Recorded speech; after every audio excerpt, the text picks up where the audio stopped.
एक और जो बात है, जब लड़कियों की पेरेंटिंग की जाती है, उनका लालन पालन किया जाता है, तो फिर क्या होता है कि उस समय जो बातें उनसे कही जाती हैं वो कहीं ना कहीं उनके अंदर घर कर रही होती हैं। जैसे कि बहुत बार बहुत सारे लोग ऐसे बोल देते हैं कि अरे ये खाना बनाना सीख लो, नहीं तो ससुराल में क्या करोगी, ठीक है, फिर ये चीज यहाँ मत खरीदो, वहां जाके खरीदना, ठीक है, ये चीज यहाँ खर्च करना चाहती हो, अरे जब तुम्हारी शादी होगी तब करके देंगे। तो उनकी सारी एस्पिरेशन एम्बिशन सब शादी में जाके टिक जा रही है। गुस्सा भी सारा वही है कि अच्छा इस आदमी की वजह से ये सारी चीजें मुझे करवाई जा रही थी, क्योंकि बाहर आपको इक्वालिटी सिखाई जा रही है, ये बोला जा रहा है कि भैया खाना बनाना सिर्फ तुम्हारा काम थोड़ी ना है, परोस के देना सिर्फ तुम्हारा काम थोड़ी ना है, बच्चों को देखना सिर्फ तुम्हारा काम थोड़ी ना है। तो ये क्लैशेस हो रहे हैं। तो अब वो लड़की मन में तो सोच ही रही है कि अरे ये सब मुझे रोका जा रहा है, ये सब करने से रोका जा रहा है। और तो इसके पीछे कौन है, अब उसका विलेन कौन है, ये आदमी जिससे इसने अभी अभी शादी की है, जिस बेचारे को कुछ नहीं पता है कि ये घर से क्या क्या ट्रॉमा लेके आई है। अब यहाँ पर ये सारा गुस्सा अग्रेशन इसका निकलेगा इस आदमी के ऊपर। गलती किसकी है, उन माँ बाप की जिन्होंने उसको पाल पोस कर इस तरीके से बड़ा किया है, मगर उस गलती को भुगतेगा कौन, ये आदमी। और फिर बाद में इसमें वकील, लॉ, सारी चीजें मिल जाएंगी। इस बात को कोई पता भी नहीं लगा पाएगा कि असली रीजन कहां पर था।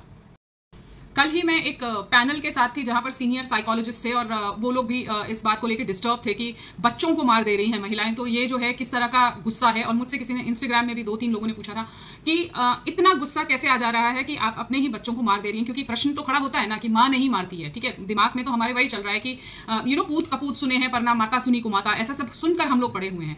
तो हम लोगों ने जो एनालिसिस किया, उसी एनालिसिस को मैं एक तरह से यहाँ पे प्रेजेंट करने वाली हूँ, क्योंकि मुझे लगा कि वो एनालिसिस बहुत अच्छा था और बहुत सारे लोगों तक वो पहुंचता नहीं है। तो पहला एनालिसिस तो ये था कि इनके अपने कुछ चाइल्डहुड इश्यूज हैं जिनको कि कभी भी रिजॉल्व नहीं किया गया, क्योंकि यहाँ पर तो मेंटल इश्यूज को जो है वो तवज्जो ही नहीं दी जाती है, उसको पहचान नहीं दी जाती है।